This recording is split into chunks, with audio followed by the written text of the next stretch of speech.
ravioli. I thought about that before I said it. I did. I wanted something like that held. I honestly was not expecting that.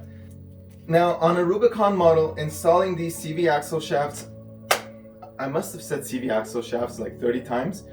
If I said axle shafts in the video, please forgive me. I mean drive shafts. These CV drive shafts. Yeah, I failed with that one, but I'll stick to it, huh?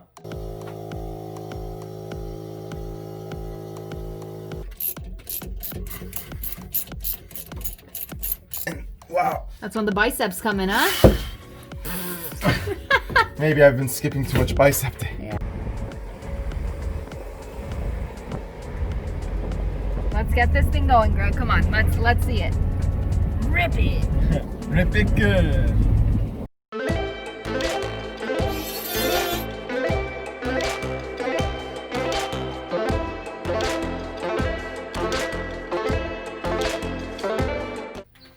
Why? Just for fun.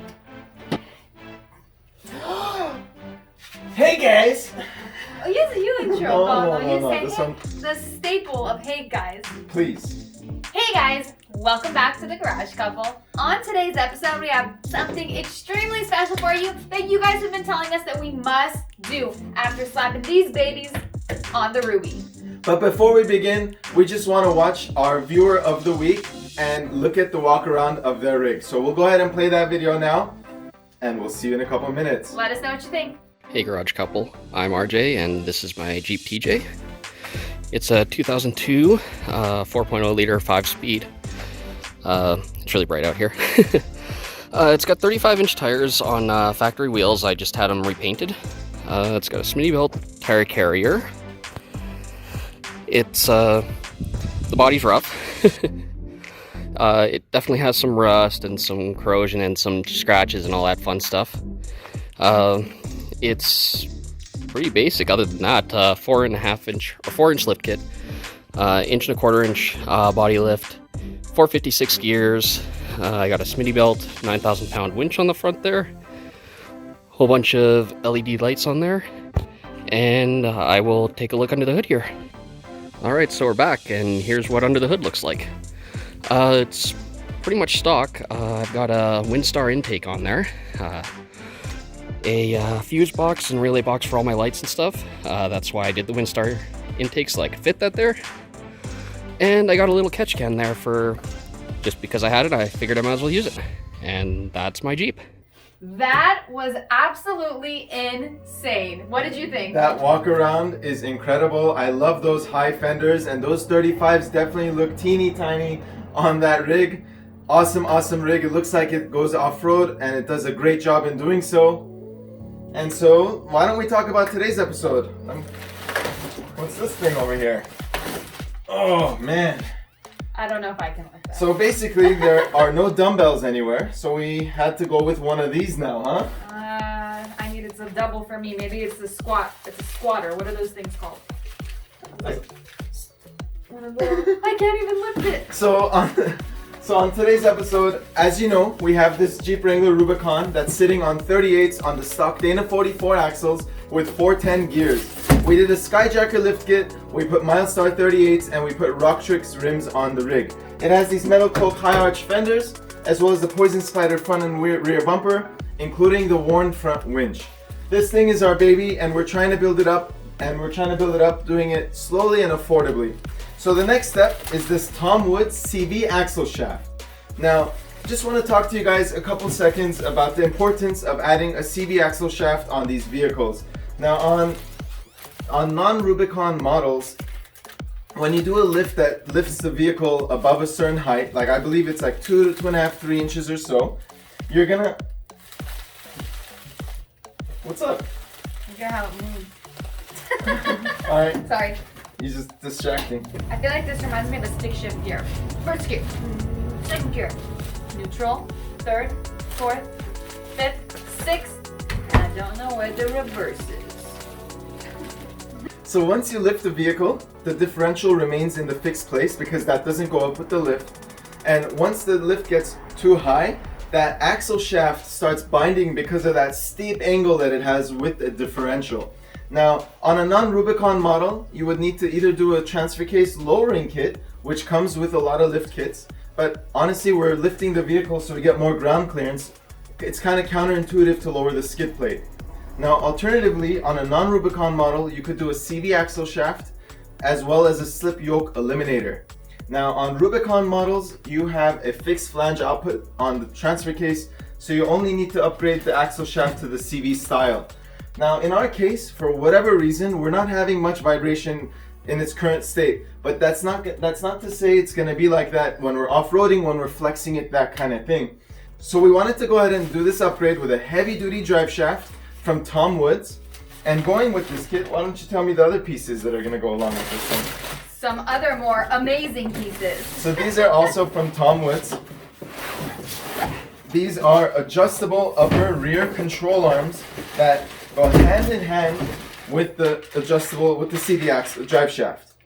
Now, we're not going to install these upper control arms today. We're going to do a separate episode on that using a pinion angle measure as well, and we're going to show you exactly how to dial this in. You need to adjust the pinion angle to a certain point so that you have a totally smooth ride, a stable ride, and no vibrations. So without further ado, now on a Rubicon model, installing these CV axle shafts, I must have said CV axle shafts like 30 times.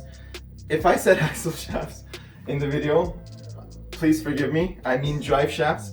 These CV drive shafts. Yeah, I failed with that one, but I'll stick to it, huh? So these CV drive shafts are pretty easy to replace. They're gonna take an 8mm socket wrench and a 15mm socket wrench.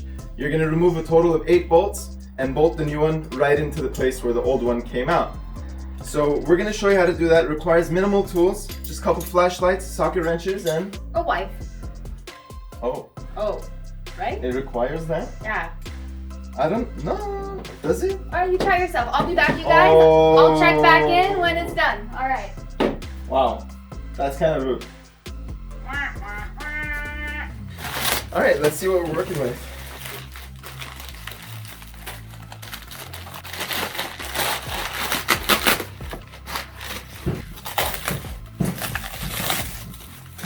Made it to us in one piece.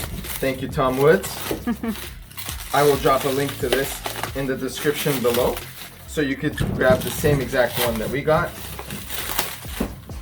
So that is the double cardan right over there.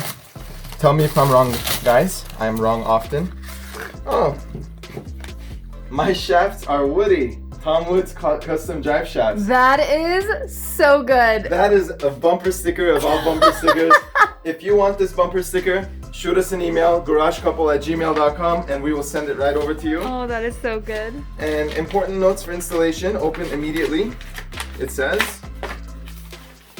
So very nice, another sticker. Just email us and we'll send that out to you. And I'm guessing a couple more here. We'll probably use one of these. Very nice, you got a white one, a black one. Very nice, very nice. Looks like it comes with a solid set of instructions here and their warranty. And we'll go from there. Let's do it. Service tool. Looks like this one was custom made here. Wow, amazing. So here we are. Looks like we have some Zerk caps. Nice. Looks like how many greasable fittings here? Looks like many of them. There's at least one there. There's 3 of them here. Beautiful. Very beautiful. So part of these awesome instructions, it talks about how and when to grease it and what type of grease to use. They even included a servicing tool to grease specific types of joints. And since these are custom made, each of them will have a different grease requirement and different Zerk fittings, that kind of thing. So first thing we want to do is remove the old drive shaft. Let's get to it. So we're going to remove the rear first. And that is because you need to articulate it to be able to get the forward ones out. So these are tiny little bolts here. That's one.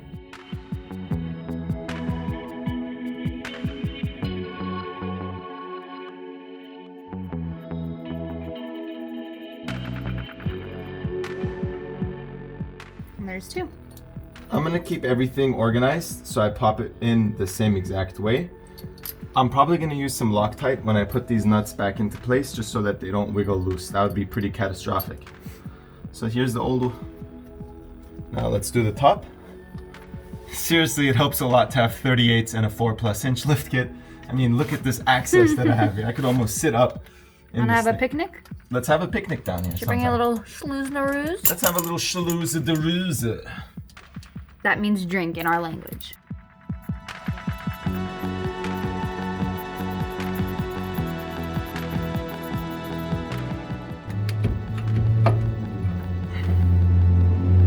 Good work.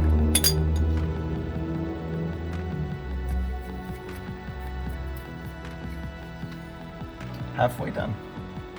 That was easy.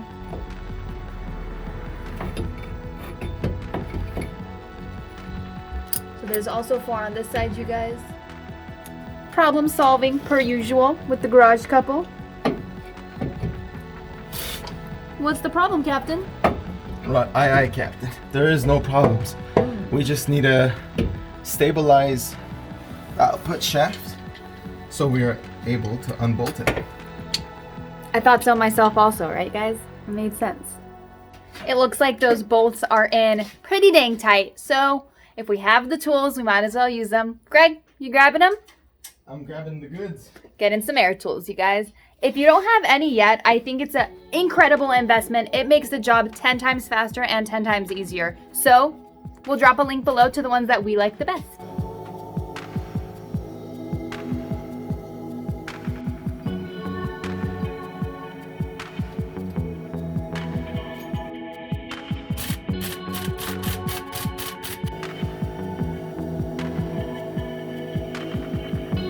Honestly, by the time we figure out how to stabilize it so it doesn't rotate and then use a hand tool, we just grabbed our air tool and 1 second later, bolt is out. Look at how large this thing is. I mean, it looks like it has some Loctite on it as well, blue Loctite. So we'll go ahead and replace it with some blue Loctite when we return it back into place. Now we're gonna quickly take out 3 more and see the difference in drive shafts. Here we go again. Here we go.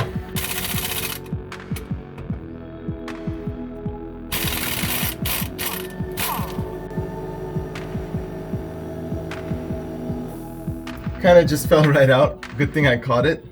Don't skip triceps, guys. Check out what it looks like once you remove it right here. Let's compare the 2 drive shafts. Let's do it. Pretty amazing difference, huh? So this is out with the old, and in with the new. So this is one heavy duty looking drive shaft. It has all of those regreasable fittings, and honestly the removal was super easy. I'm gonna go ahead and grab my Loctite and replace it in the same order that I took it off, in reverse. So I'm gonna install this side first so I can articulate the DC. Wow, just look at that. What's a DC? Double cardan. Good to know. This is a double cardan here. This prevents vibration and this extends and contracts based on the droop. I mean, what more could a Jeep lover ask for? I mean, this is the stock one. Even the weight of the two. I mean, this must weigh like, I don't know, 10. I mean, who's asking? I guess it weighs a couple grams more. I mean, I've been lifting, so it doesn't really count. So let me go ahead and bolt that right in. Get that Loctite. Grab the Loctite. Call it a bolt day. it right in and let's do it. Woo woo. Again, that Loctite. Tie lock. Just gonna put it on now. I'm gonna reuse the original hardware here and start with the one facing the front of the vehicle. I'm gonna hand tighten them all in. And wow. That's when the biceps come in, huh? Maybe I've been skipping too much bicep day. Yeah, he misled you all. Woo!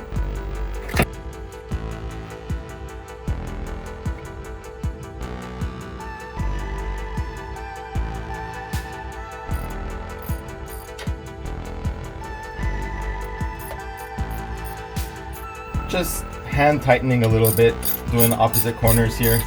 Gonna finish it up with the impact gun. But going in without a fuss, my favorite type of install.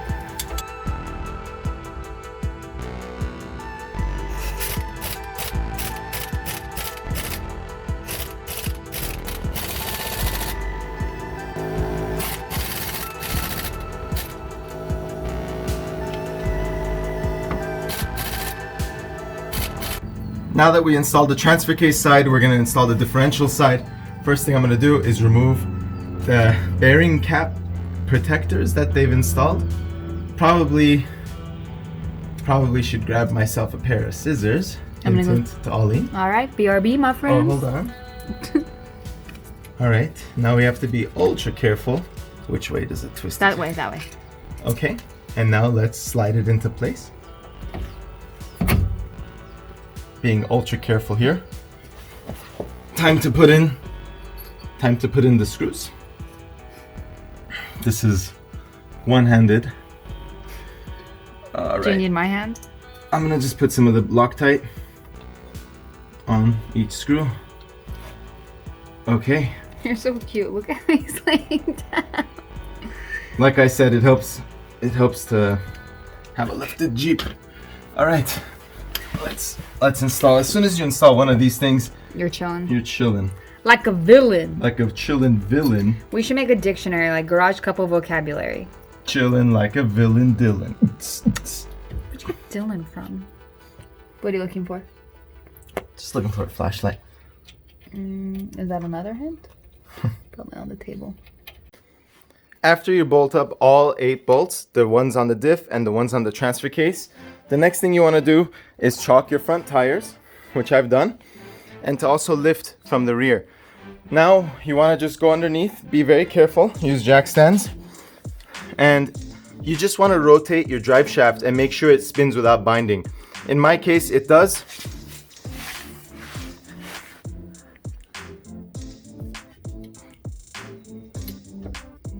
No problem at all. So that concludes the install. Next up, next time, next week, sometime, whenever, upper control arms. First drive in the Jeep after the change, and I am stoked. Let's do this and see how it comes out.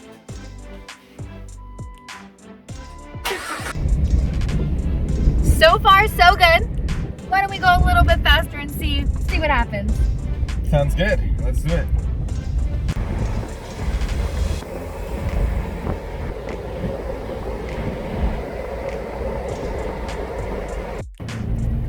Let's get this thing going, Greg. Come on, let's see it. Rip it. Rip it good.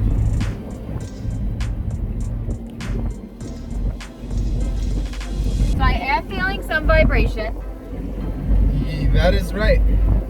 I mean, it was expected to have some vibration. We still need to change our upper control arm, so I'm not mad about it. So basically we went from having very little or no vibration to now having a little more vibration, especially in third gear and higher in the RPM band. This was to be expected. Yeah. Whenever you change it out and you don't replace the control arms to adjustable units so you could properly adjust your pinion angle, so it was totally expected. So next up, we're gonna have to change the upper control arms and show you exactly how to dial in your pinion angle, and hopefully the vibrations go away. Keep you posted.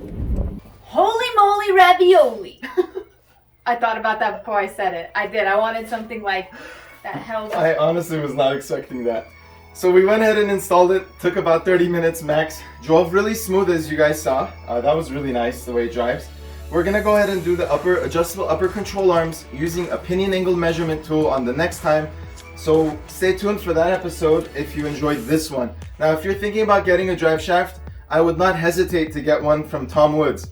They're really good. They know what they're doing. Their customer service is insane, and they go in without a fuss. I mean, you saw the quality difference between the original and the aftermarket Tom Woods shaft. So easy, you guys. That was an incredible install. Very easy to use. Everything that came with it also made it super easy. We are a fan of those instructions, you guys. So thank you for watching today's episode. Hey, by any chance, do we have an Instagram? Oh yeah, we do, you guys. We have an Instagram at Garage Couple for those of you that want to follow our day-to-day in the garage and just our daily life. And we also have a Facebook. Just search Garage Couple on Facebook. And if you want to see your Jeep featured on our channel, just send us a 1-minute clip, like a walk around or something like that. Edited, unedited, doesn't really matter, and we'll feature it. We'll actually feature it. Even if we'll eventually get to it, it will get featured. It's not a chance to get featured, it will get featured. We're all about that life. So thank you for watching, and we'll see you on the next one. Bye, guys. Peace.